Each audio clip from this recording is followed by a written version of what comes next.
Hello everyone, today we talk about the struggle for public supremacy in the Low Middle Ages.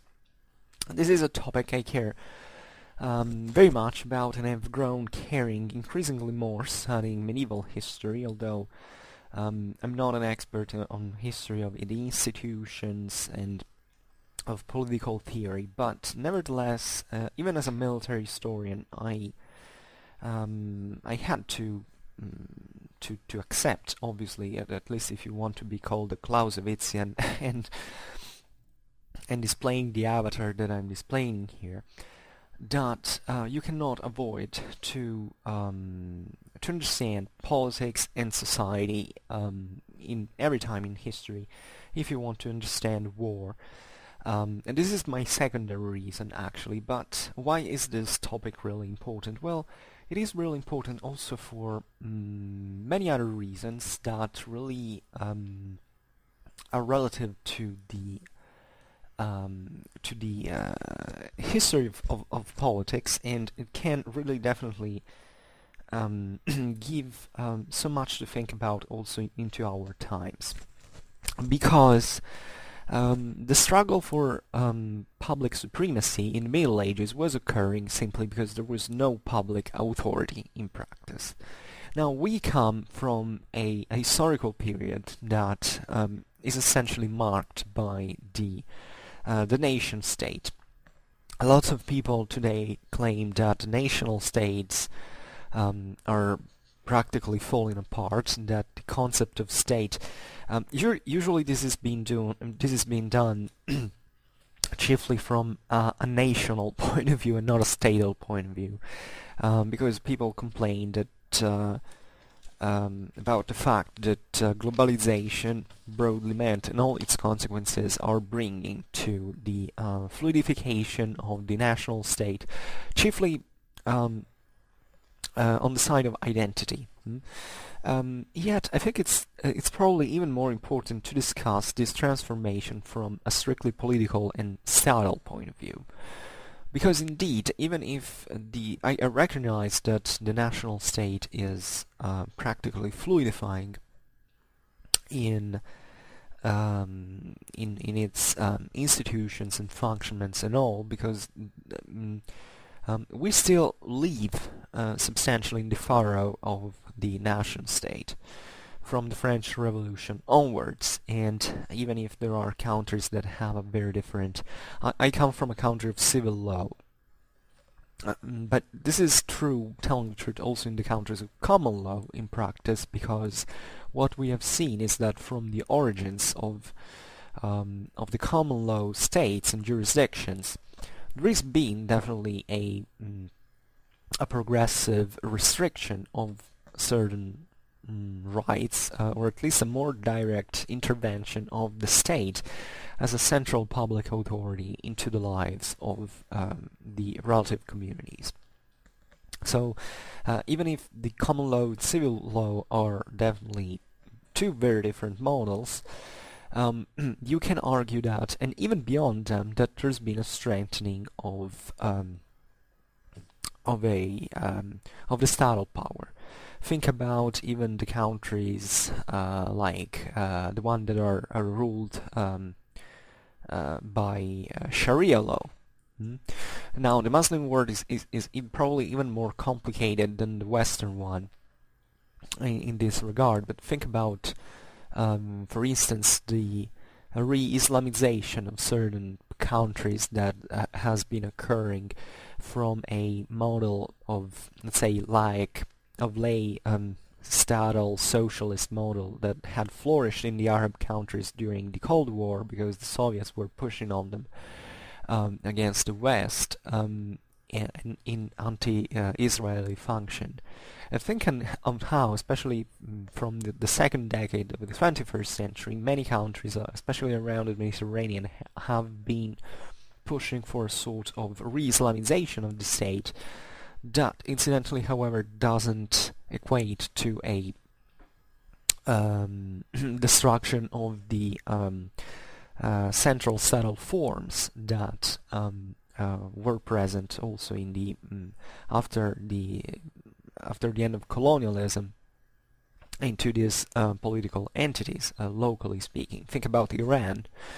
That is a country with a fairly comparable history. That, however, it's a concrete regional power, and that can still growing, telling the truth, but it can even alternate the Islamic government with a modern functioning state in practice. So very fascinating topics that, however, are definitely showing that in the world, in the globe, state-owned governments have an increasing weak power in front of all the internal and external influences of their on their communities, because essentially of the fluidification of communication. First of all, this is our great problem today. I mean, it's definitely positive because it's the same reason for which I can make these videos, for instance, and it does derive from freedom of speech. You know, if I talk with, I don't know, an Iranian friend, I can easily see that they have filters on the internet because every once in a while they shut it down for censorship reasons. So this does vary, but what is really happening is that the world is becoming an increasingly interconnected community that it's practically impossible from a national state perspective to control effectively. And this means that our rights are increasingly under threat because basically there is not a public authority that can assure them anymore, at least in the degree that it was able to do in, say, chiefly the second half of the 20th century, especially in the West. In other countries there were dictatorships, so yeah, they could ensure that partially, but still making citizens practically living without rights, which is even worse thing, because at least it's explicit. And they don't have to give other excuses for what they were doing. But the problem is, at this point, is what does this have to do with the Middle Ages? Well, this has to do with the Middle Ages because the Middle Ages were a moment into which public authority was very weak.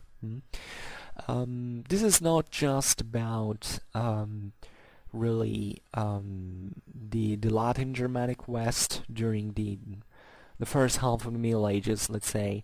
And even beyond, telling the truth, because you see that Western Europe always had a sort of fragmented political situation.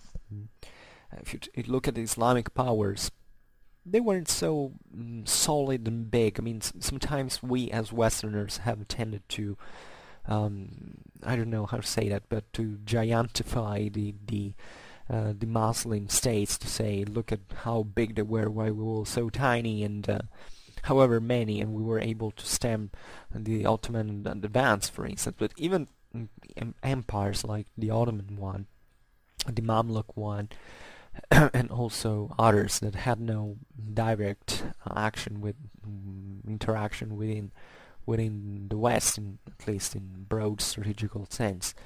I mean, in narrow strategical sense, were actually struggling in spite of their centralized forms, arguably in similar ways to what was happening to Europe.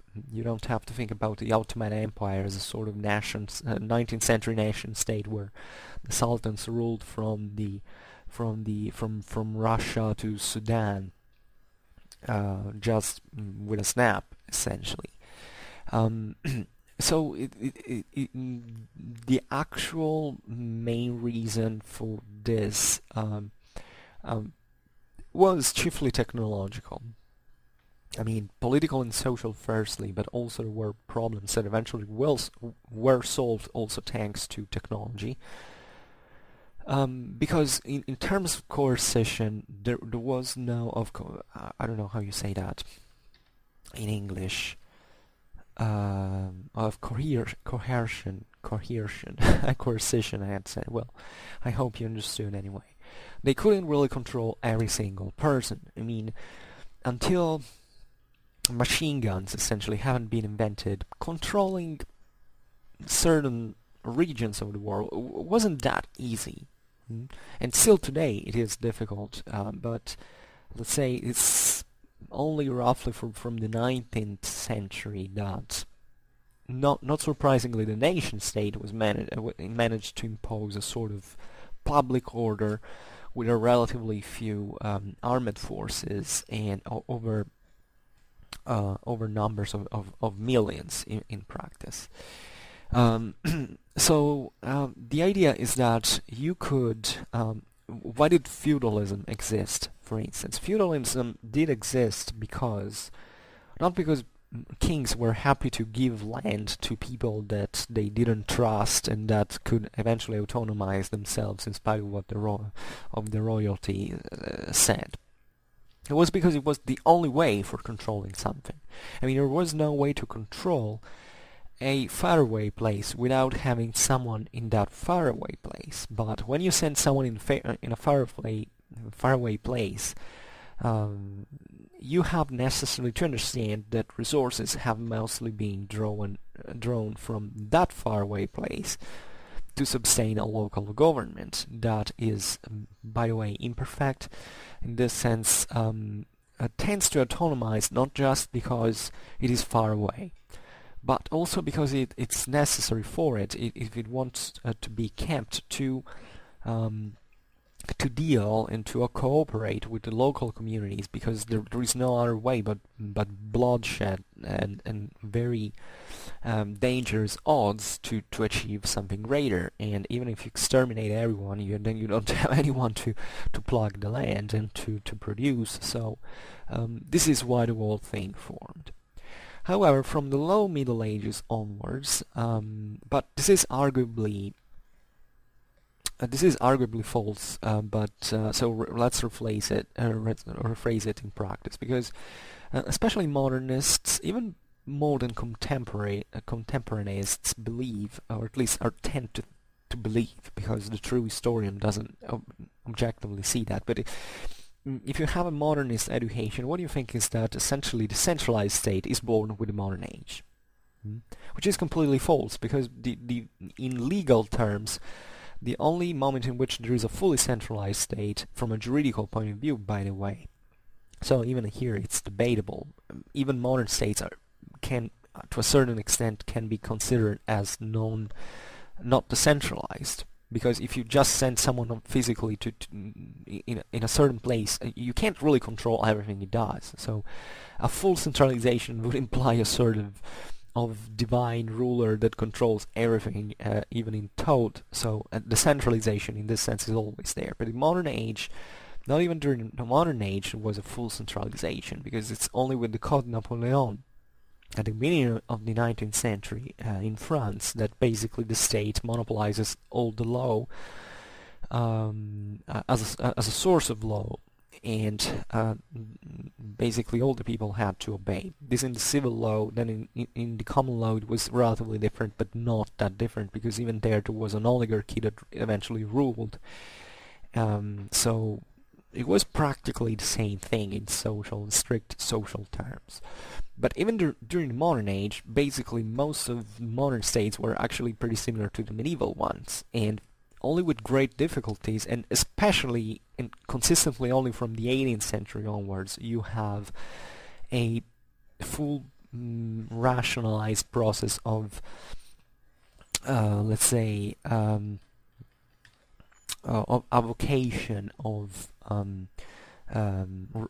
certain rights from the local communities in exchange for maybe a exemption for troops maintaining and all. I mean, it was all intermingled. Taxation for having an army, because this was the main reason, and therefore communities that usually provided that army for themselves were exempted from doing that, but in turn they had to pay taxes, and this is how basically they ceded their rights to the state. Not because the state stole it from them, but simply because they decided it was more convenient for them to give them.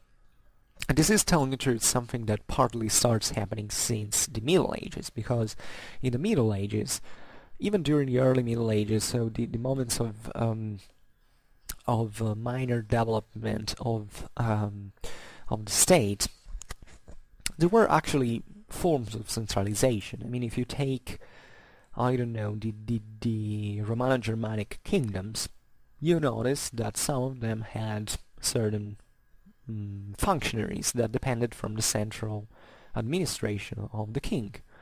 The Lombards, for instance, the Longobards had a pretty advanced system in this sense. They had the so-called gastals. There were guys placed by the king for checking the ducal work and eventually substituting the dukes sometimes because they weren't dynastically succeeding to the ducal throne, and sometimes taking their own place, and they were controlled by the king. Even there you can argue, but well, what kind of, maybe these gastals were a little unfaithful to? Well, telling the truth, no. It does seem that the Lombard statal machine in this sense functioned pretty well, and that is a pretty good example of centralization in certain Romano-Germanic kingdoms that usually didn't have them. The Carolingian Empire had the so-called missi dominici, where these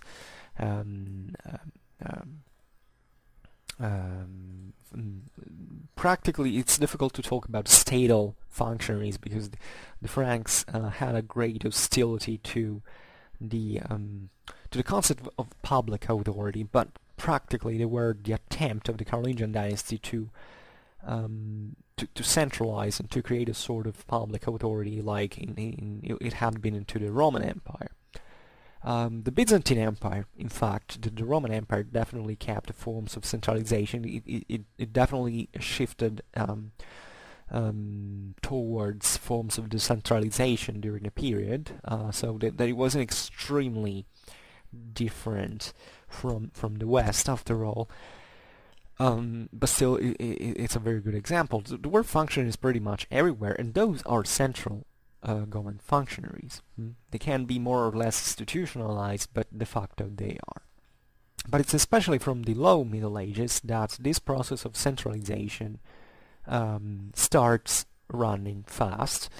It was a process that is often described as attached mainly to the rise of national monarchies, and this is definitely true, but it's not the only place where this happened.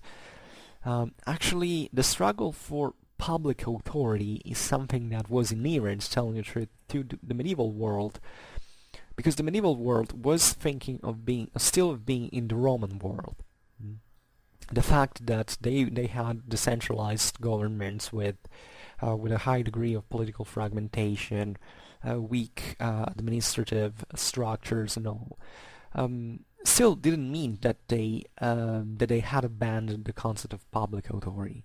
On the contrary, it's especially during the Middle Ages that the concept, in terms of political theory, that public authority is even conceived in more advanced terms than the one of the Romans, because the Romans had solved the problem with the power that they had. They simply had, there is just a state that rules, point. So there is this kind of cold, modern, centralized machine that goes on in practice, and this had been especially true, increasingly true towards the later Roman times, for which the medievals were looking at essentially the Theodosian and Justinianian code that was what was felt as the Roman code. I mean, the medievals knew obviously about Roman history and its changes, but they considered the Justinianian code as the so-called perpetua sanctio, so this sort of immortal system that had an asset that had been established back in the day by the most Roman and Christian emperor. And since in the West they thought that essentially the whole Roman Empire was nothing but a Roman Empire, there was a lot of infight between, in this sense. Think about the struggle for the investitures, the investitures controversy. That was all about public power, because even feudal society was essentially conceived as an adaptation that, however, still stemmed in legal terms from the acceptance of the absolute ruler that was the Holy Roman Emperor. I mean, feudalism is based on the concept that all the land of the state, theoretically, and for the Middle Ages, for the feudal age, we should make a bit of a distinction here. But theoretically speaking, that the emperor is, however, the preeminent authority that can even claim your lands back as feudal estates. Then there were the so-called allodium, that were conceived as full property of people that hence couldn't be touched. However, this was a sort of an approximation, juridically speaking, in times into which, as we have said, the public authority couldn't, or at least could very rarely, touch the private estates, the allodium. These occurred anyway. There were allodium in medieval history that were confiscated.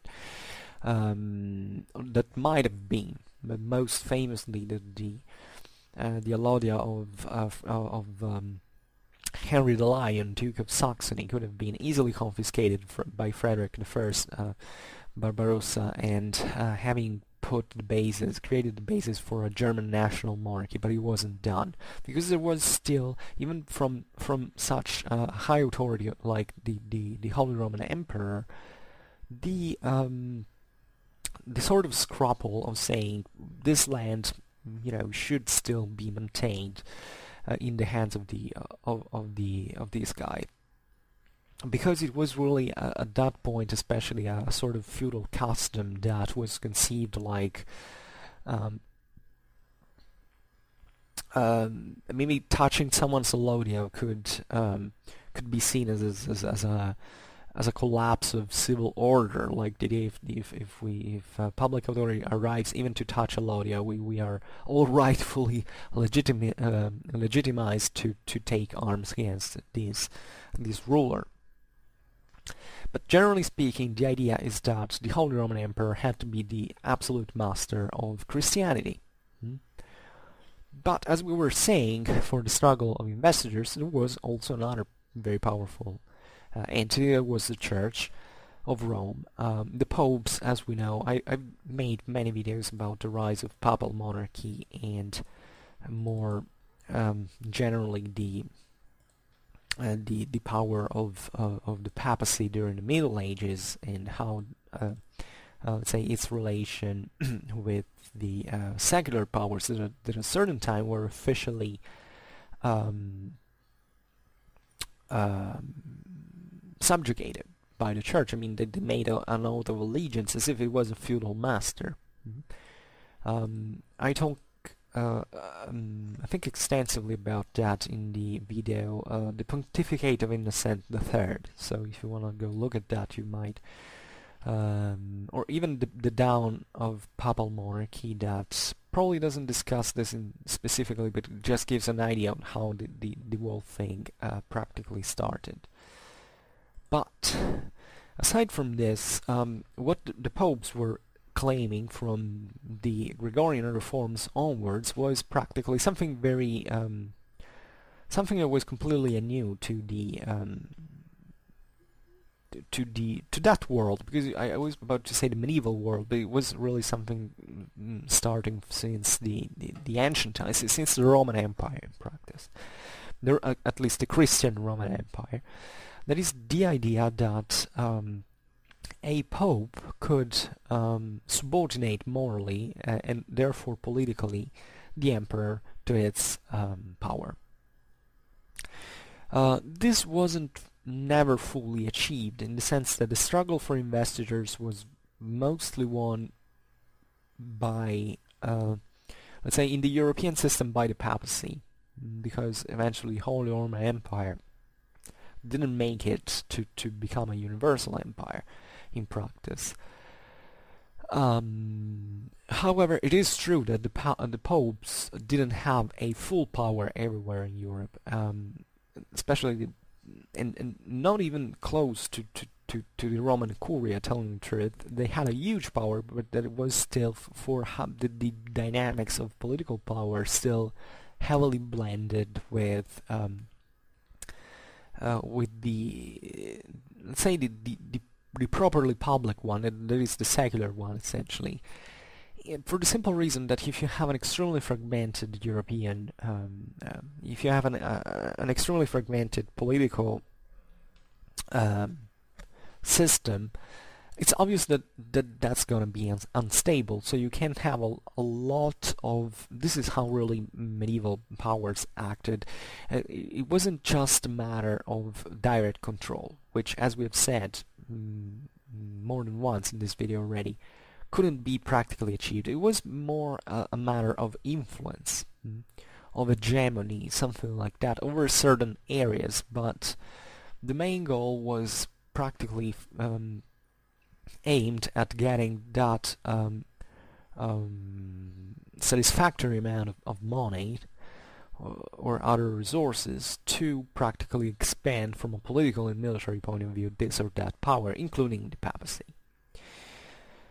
In this system, we have to take into consideration that also other political entities had aside from the ecumenic ones, had their own say in the world matter. Think about recently I talked about France, the rise of the power of French monarchy during the 13th century. So at the beginning of the 14th century, France wanted practically to substitute, ideologically speaking, to both the empire and the church, because basically Philip IV was claiming that France, at least within France, and the French monarch had basically the full political, full secular and ecclesiastical power, at least in very broad measures, not really saying the empire doesn't exist, the church of Rome doesn't exist anymore. But let's say in France, as a national monarch, I should be allowed to do. And this was happening obviously because the Kingdom of France at that point was the greatest European power. It was a superpower at that time, and it could actively carry out these policies. So this is what national monarchs actually began to do pretty often. This happened also quite clearly during the modern age. Think about England and the Anglican schism. Think about it was definitely an increase of political power of national monarchies that eventually ended up to diminish the one of the church in practice. Think about the 18th century. Yeah. Papacy was the papacy was important. Were still obviously the Catholic powers that, for in this sense more political than religious reasons, fought against the Protestants in the name of Rome and all. But the Papal States weren't such a big power anymore. The words of the Pope weren't as powerful as they were in the 13th century, obviously, and in the 19th century, practically the papacy is even taken away almost all power by the annexation of the Papal States to the Kingdom of Italy, and that's kind of a triumph of the national state from a religious Christian point of view. But there were also other smaller political entities aside from national monarchies that were sometimes as powerful as national monarchies, telling the truth, that were smaller states, like the city-states. We always talk about the Italian city-states that had incomes that were, and even armed forces that were largely superior to many of, if not most of, national monarchies that were out there at the time. So these states were, although small geographically speaking, and therefore, claiming their own new prerogatives on a relatively small spatial scale, were still, however, pretty active in the political balancement of Europe, because they were essentially theorizing and speculating and and formulating on new ideas, new political theories that could back this or that power. Usually it was still all about the still papacy and empire, which was pretty useful, especially to Italian city-states, because they were in the middle, and even if they realized that these two powers weren't so great anymore, they in this sense flattered one or the other to receive further prerogatives, because this is really how it happened. But in more practical, in less abstract and more practical political terms, indeed, there were public rights into Europe. When we think about rights, including even, from a strict juridical point of view, because the right was usually either to exact tolls, to impose taxes, which could happen, telling the truth, very autonomously, because it was normal that certain communities would organize themselves autonomously under these points of view, which was perfectly compatible with even with feudalism. But there were still also certain old, let's say, public rights. There were something very ancient. They dated back often to Carolingian times, or at least they were framed into this imperial hierarchy, for which there was public land, for instance, public fiefs, public rights of exaction of taxes and all. And these rights were normally, to the Middle Ages, were purchased. They were goods of exchange, even between the public authority and the private ones. This is how feudalism has always been. But sometimes there was also the usurpation of public rights, meaning that if you take, for instance, the expansion of Italian communes, I made a video about this topic relatively to the comital and episcopal rights, that basically the Italian communes came to usurp in practice. Just wait a second, searching for the title. Yeah, between diocese and comitatus, the expansion of Italian communes. That tells it a little bit. And it is very meaningful because it actually tells you how developed such political entities were at a local level. So they could really do whatever they liked in practice without too many public authorities bothering them. So that if you take the struggle between the Lombard League and the Swabian emperors, what you see is that it was a fight over the public rights that in absolute terms weren't even fully claimed by the imperial public authority of the Swabians, but it was essentially a sort of bargaining, a negotiate. Even after the victory of the Lombard League over Frederick Barbarossa and the peace that followed, indeed the Lombard communes did recognize that certain rights were, actually most rights were imperial prerogative. Because it was normal. I mean, there was never such a thing like a fight against the empire, because at that time people believed like, it's right that it has to be an empire. But we want to be left with a certain degree of autonomy as local communities, which is interesting, definitely. I mean, especially today we kind of sympathize more with kind of the Lombard League, because you say, well, it's kind of a more modern mindset. Definitely was, considering especially the social and cultural developments that were occurring into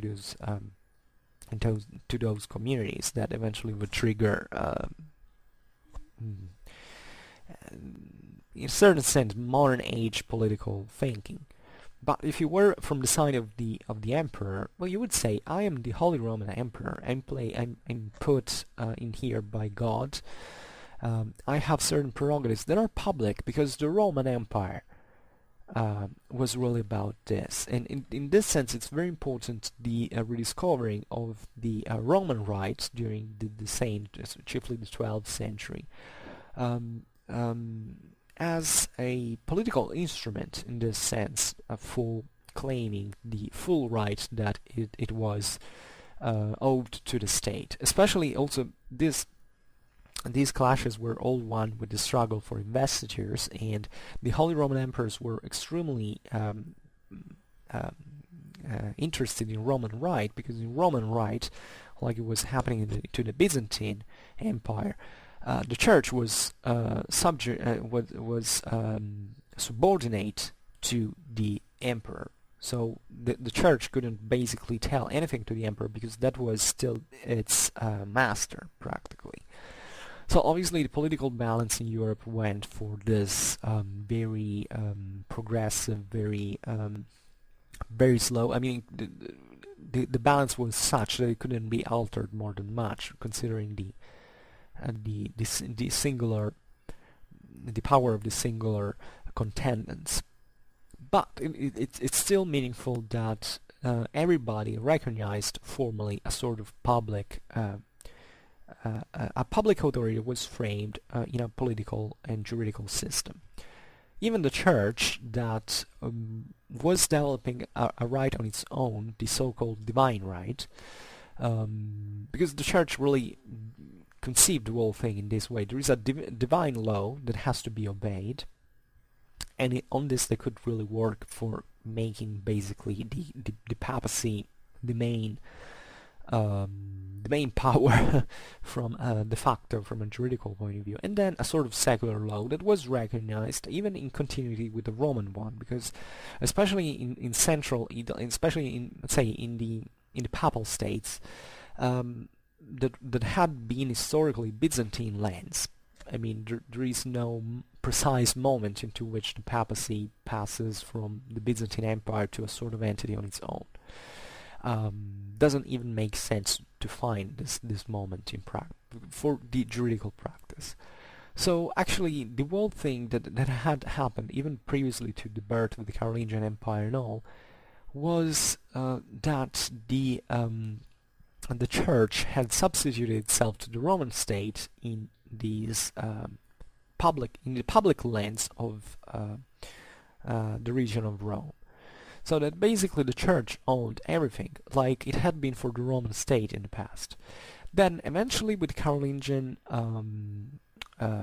times, feudality actually came in the sense that even the papacy was dealing in feudal terms with other powers. That was the main political system. I mean, the hegemonic political system. And the papacy, when trying to claim back certain power from the emperors, was definitely doing that even on the feudal rights. So that the papacy as well became a feudal power, because it had vassals. It had, if you think, the Normans that were sent into Sicily were sent there as vassals of the Pope, and the Kingdom of Sicily was formerly a papal vassal in feudal terms. So the popes were fully involved into this, and this is also very interesting from let's say the history of law, how the popes were actually using all these juridical tools to actually achieve supremacy, and this actually was done by every power at the time. It wasn't anything like the Middle Ages in this sense was really extremely developed, sophisticated. I mean, the medieval capabilities of adaptation were amazing indeed, and it was an extremely effervescent open-mindedness to any option that could solve a problem that definitely the moderns can only dream about. So in practice, this race for public supremacy um, were definitely running in parallel with the construction of the local powers. And we know that in the low Middle Ages the local powers were definitely strengthening and kind of recomposing that exasperate political fragmentation that had followed to the essentially to the collapse of the Carolingian Empire. Um, how this was practically achieved? I mean, was it mostly a juridical thing? No, it was done mostly through war. I mean, through politics broadly meant. So yes, there were many tools that politics could use, but definitely the Europeans, like actually all the other peoples in the world, were at the time were just fighting a lot. Fighting a lot and therefore building more compact dominions. So it didn't really pass, as we were saying, only through war, because even local communities at a certain point were tired of war or continuous warfare, and they, both the secular and ecclesiastical authorities, were essentially claiming to pacify the situation. And if you look at even at the hypocrisy that was inherent to this, you realized, however, that even in Christian terms, there was in medieval Europe a genuine and obvious, I would say, and human need for pacification. Like people could start wars, and very easily at a certain point, but they could still be subject to a moral condemnation. I mean, if the papacy didn't want you to fight, wanted to have a certain region pacified, it could excommunicate you. That could be done, as we were saying, in very sneaky ways as well, and the Holy Roman Emperors knew that pretty well. But generally speaking, the idea that in the Christian world that had to be a sort of harmony of understanding, of concord, and that a warfare had possibly to be directed outside the Christian world, preferably against the infidels and all, still brought to a sort of need of pacification. I mean, war was never something done lightheartedly in the Middle Ages, not just because it's never done in that fashion historically, but also because the Middle Ages really truly cared in maintaining a public order, public peace that was called definitely think about, there are many times, think about um, um, the God's truces that the church was calling at a certain point because of this violent knighthood that was really not much different from brigands at the point. Think about into the Holy Roman Empire, there were the peace the piece of the land, the pieces of the land, that is the pacification of the land in practice, that was something claimed by the Holy Roman Emperor, so that by secular public authority to say, let's stop war because we shouldn't be fighting into our kingdom, into our empire. And this was done really everywhere in a certain fashion, in spite of all the warfare that was going on.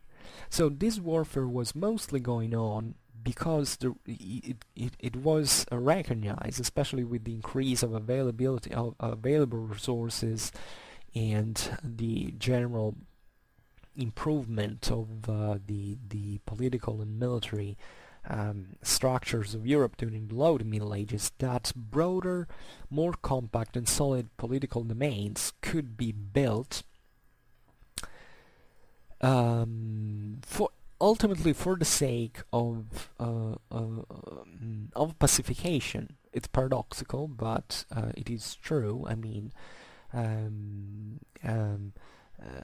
the bigger the state is, and theoretically, and the greater the public authority is, and the local communities should live in peace, then obviously the various states will still fight against each other using the poor people of those lands.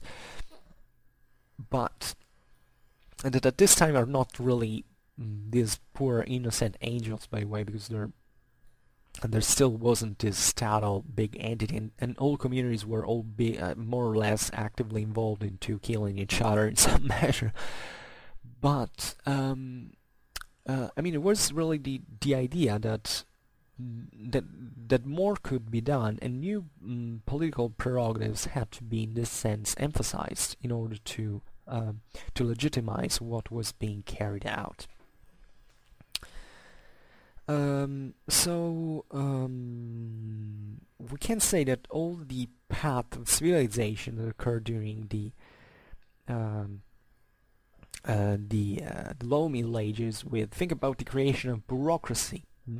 Modernists usually say, "Oh no, bureaucracy is something that only starts truly from the 18th century." Blah blah blah. No, bureaucracy, for how we know it, was definitely not something unknown in the Middle Ages. If you look at papal and Angevin bureaucracy, this time was something incredible, for not talking about the Byzantine one. Even in France, the national monarchy went in parallel with extremely sophisticated systems of government. Think at the rise also of representatives all over Europe. The podestà in the Italian communes, the rectors, broadly generally meant as those who held power here and there according to the situation. The bailiffs in northern France, and the prévôts also in France. I don't remember if they were a more local scale, like even in the French communes, something like that. The castellans, definitely, who held these fortresses that were scattered all over. The sheriffs in England, famously, deputy to the local and the vicars, the imperial vicars. Think about it, imperial vicaries were extremely important also in many lands of the empire, to say, especially in Italy, but because tendentially in Germany the emperors ruled directly. Then in Italy it was being more difficult. They usually appointed someone who was called imperial vicar, and that had that definitely pushed for centralization, where certain Italian lordships that were born essentially thanks to the imperial vicary that had strengthened them in practice. So all powers were enucleated on the base of these offices, and that could exercise directly their own jurisdiction on the local, territorially speaking. Probably was France, especially between the 12th and 13th century, to which also the feudal lords began to kind of join together, in the sense we are stronger if you are under the same monarchy. This is kind of interesting because France, compared to other monarchies that even well through the modern age were still pretty allergic to centralization. Take Spain, that even after the unification in the second half of the 15th century always remained basically two different kingdoms with all their own local parliaments, and the Spanish government monarchs were extremely exasperated about this. In France, instead, was probably greater continuity with the Carolingian feudal institutions. The idea that after all, there is a common profit that can be drawn from sticking together with the king, and that's the reason why France practically reached its greatest power. There was also a lot of other push from in the opposite direction from much of the French nobility, but generally speaking, at the thresholds of the modern age, France was, even from a juridical point of view, the country where the king was allowed more prerogatives in practice, even if these had still, in a perfectly medieval common law, say, fashion, these prerogatives were fully still entrusted to the king and not really being possessed. Then there is also by the king, and there is also all the religious justification, the idea that there are many passages of the Bible that basically emphasize the power of the secular rulers on the earth and all. So it's actually a huge topic. I don't know why I began to talk about this today without no further, because I can't really go in depth to everything, but in other singular videos I will try to do that. So while eventually the Roman imperial model practically failed, there were lots of other smaller powers, as we've seen, that were keeping things in order in the place of ecumenical powers. Definitely within Catholicism there was a juridical and political supremacy of the Roman Church, which is evident, pretty much evident, let's say macroscopic in the Middle Ages, and this was a pretty amazing feat because they basically managed to monopolize those juridical prerogatives. So even not controlling directly everything in the Christian European churches, they were de facto still drawing an enormous quantity of power and of money from all over Europe, and also in here playing also in concert with local communities and exploiting the tensions between the local communities and monarchs, and all things that definitely were being calibrated in any country in a peculiar way. So if you think also how the apostolic seat was definitely managed to coordinate and even to defend the religious forces and those movements of evangelical perfectioning, and embracing even those who were pretty much borderline in terms of orthodoxy, and in this sense acquiring more prestige, because it showed, I talked about this extensively, especially in, if you go to the medieval Christianity playlist I made,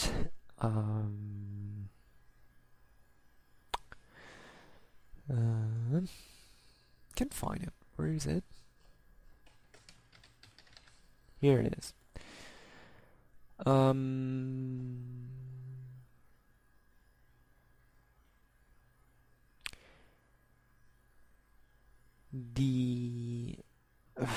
can't find. Oh, okay, the integration of pauperistic evangelical movements in the Church of Rome.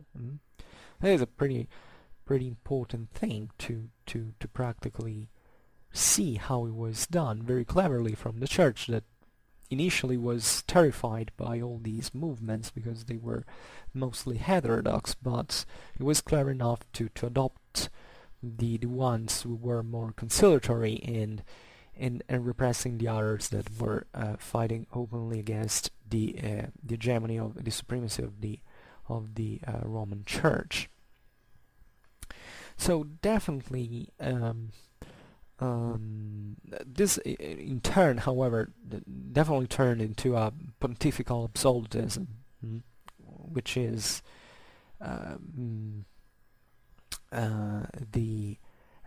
which actually triggered a sort of clock bomb, because as it's been cleverly said, sometimes the church,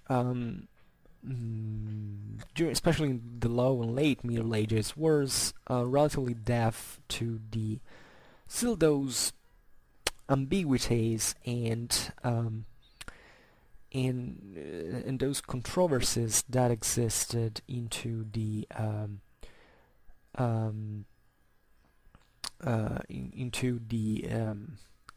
Christian world, relatively to the actual beliefs, in the sense that this idea that there were many other ways to read the Bible and to approach it, and to, let's say, to live the Christian message in a certain way, was there.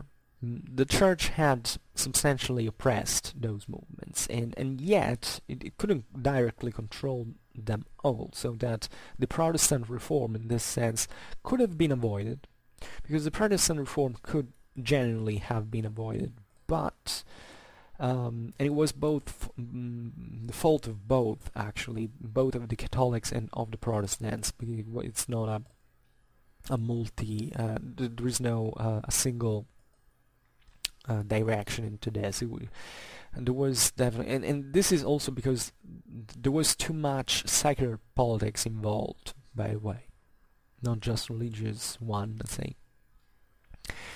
But it's pretty much obvious that eventually the church was so convinced of its own victory, of its own primacy, that it kind of probably underestimated these movements, and eventually ended up for losing control on them, splitting Christianity during the first half of the 16th century. So this is more or less what I wanted to talk to you about. So it was a mostly theoretical video, but I think it's a good introduction to what was happening in practice into the Low Middle Ages in terms of political constructions. In terms of, especially the concept of public authority is very important, because we are going towards a moment in history into which there will be a sort of political fragmentation, in my opinion, within maybe the same boundaries of the old nation state, but it will be difficult. But the sake for public authority in this sense will be sought increasingly, like just it was being done in the Middle Ages. So even for local interests, definitely, but still producing, in this sense, a lot of civilization, of political theory and all. So, I hope that you enjoyed this video. If you did, please share it. Otherwise, leave a like or subscribe to my channel if you're interested about my new upcoming contents. And for now, I thank you heartily for listening to me. I wish you a nice time and see you next time. Bye!